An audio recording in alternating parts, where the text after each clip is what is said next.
Hello students, welcome है आप सभी का हमारे यूट्यूब चैनल में। दोस्तों, अगर आप इस बार बोर्ड एग्ज़ाम 2025 में क्लास 10th के स्टूडेंट हैं या फिर आप क्लास 12th के स्टूडेंट हैं तो आपके लिए यह वीडियो बहुत ही अच्छी साबित होगी, क्योंकि इसमें 4 नंबर का एप्लीकेशन ज़रूर पूछा जाता है। और एप्लीकेशन आज की जो टॉपिक मैं लेकर आया हूँ वो ये है कि write an application to the principal requesting him to grant full concession ई फी, यानी फीस माफ़ी के लिए। ये बहुत इम्पॉर्टेंट एप्लीकेशन है, हर बार इसको आर करके या फिर पेपर में ज़रूर पूछा जाता है। तो देखिए, यहाँ पर तो मैं फुल फी कंसेशन पे बात कर रहा हूँ, लेकिन मैं आपसे ये कहना चाहता हूँ कि एप्लीकेशन चाहे वो जिस टॉपिक पे दे, वैसे ये जो दे रहा हूँ इम्पोर्टेंट है। सपोज दैट मान लीजिए कि अगर ये नहीं आता, पहली बात तो आ ही जाएगा। इफ अगर नहीं आता तो आपको मैं ऐसी ट्रिक बताऊंगा जिससे आप कोई दूसरे भी एप्लीकेशन लिख पाएंगे। सिर्फ थोड़ा सा पैटर्न बदलना होगा। चलिए देखते हैं। तो सबसे पहले अगर ऐसा क्वेश्चन आपके पेपर में आ जाए, ये 4 नंबर का आएगा, ये फिक्स है, ठीक है। इसमें ये नहीं बोलना है कि हाँ 100% यही आएगा, ये गलत है। यह है कि 90%, 90 एबव उम्मीद होती है कि यही क्वेश्चन आ सकता है, और आया है, कई बार आया भी है और इन फ्यूचर आएगा भी।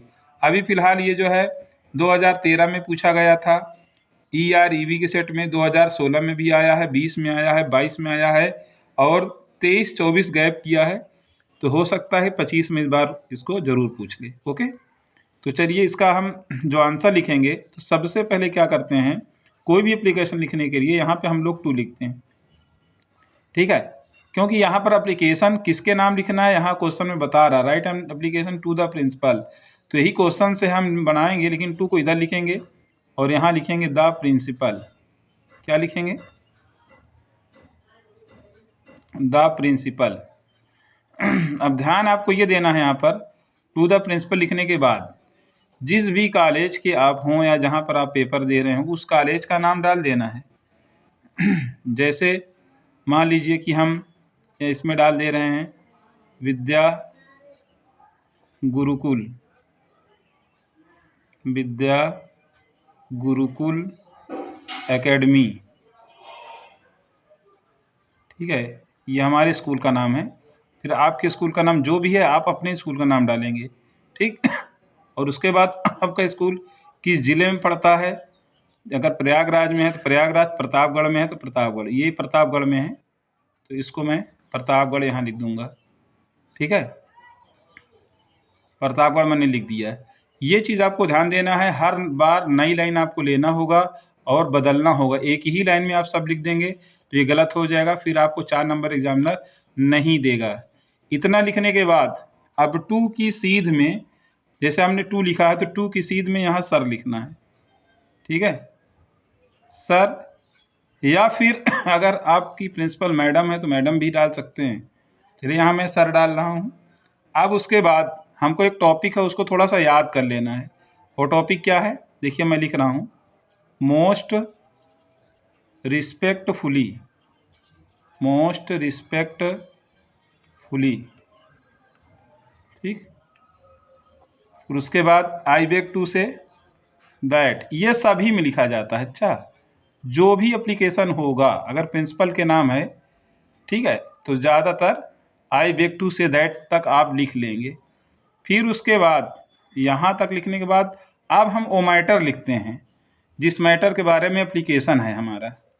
मैटर यह है कि एप्लीकेशन फुल फी कंसेशन यानी फीस माफ़ी वाला है, तो हम कंडीशन बताएंगे। क्या बताएंगे? That I am student of class 10th, ठीक है। क्लास 10th, यहाँ एक समय लिख दे रहा हूँ, इसका मतलब 10th होता है रोमन नंबर में। माई फादर,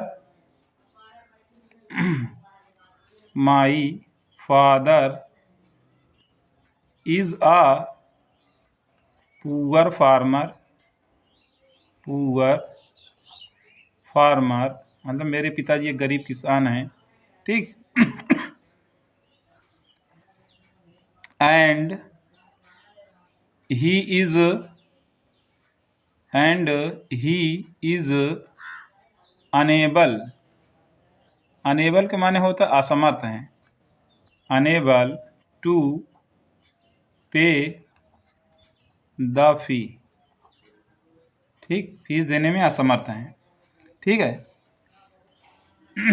फिर यहाँ लिख देंगे लास्ट ईयर, लास्ट ईयर पिछले साल मतलब, आई इंजॉयड मैंने आनंद लिया था ना, फ्रीशिप पिछले साल भी फीस माफ थी, फ्रीशिप, ठीक।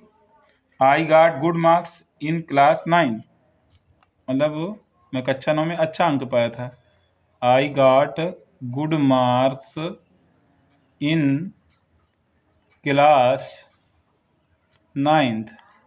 चलिए अब यहाँ लिखने के बाद अब जो है हम और चीज़ डालेंगे, क्यों, ठीक है। फिर यहाँ पर मोस्ट की सीध में लिखना है हमको, थोड़ा सा गैप करके लाइन का, थोड़ा जगह कम इसलिए हम इसको यहीं लिख दे रहे हैं, आई देयरफॉर, ठीक है। फिर लिखेंगे रिक्वेस्ट, यानी इसलिए आपसे निवेदन है, इसका मतलब होगा हिंदी में रिक्वेस्ट, रिक्वेस्ट ही रहेगा, ये नहीं रहेगा, request you to grant me full fee concession, full fee मतलब कि पूरी फीस माफ़ करने के लिए, फुल फी कंसेशन, आई शैल, अब यहाँ पे लिख देना है आपको, आई शैल हाईली ऑब्लाइज्ड, ठीक है। फिर उसके बाद आपको यहाँ पे डेट वोट डाल देनी है, जगह नहीं है लेकिन अब मैं डाल दे रहा हूँ, यहाँ पे डेट डाल देना है, और इस तरफ आपको ये लिख देना है योर्स ओबीडियंटली, योर्स ओबीडियंटली का मतलब होता है आपका आज्ञाकारी, ठीक है। अगर आप बोर्ड पेपर में लिख रहे हैं, अगर हाफ ईयरली है, छमाही है, तो आप नाम डाल सकते हैं, लेकिन अगर बोर्ड पेपर में बैठे हैं तो आप खाली XYZ डाल देंगे या ABC डाल देंगे, ठीक है। नाम नहीं लिखेंगे, यहाँ तक कि रोल नंबर यहाँ भी लिखने को मना किया जाता है, शुरुआत में कॉपी में तो रहेगा लेकिन यहाँ भी लिखने को मना किया जाता है। तो आप लोग अगर ऐसा करेंगे तो आपको 4 नंबर ज़रूर मिल जाएगा। दोस्तों अगर वीडियो अच्छी लगी हो तो चैनल को सब्सक्राइब, वीडियो को लाइक और अपने उन दोस्तों में शेयर ज़रूर करें जो इस बार बोर्ड एग्ज़ाम देने वाले हैं, ताकि उन्हें जानकारी हो सके और एग्ज़ाम में अच्छे नंबर ला सकें। Thank you so much guys, okay bye.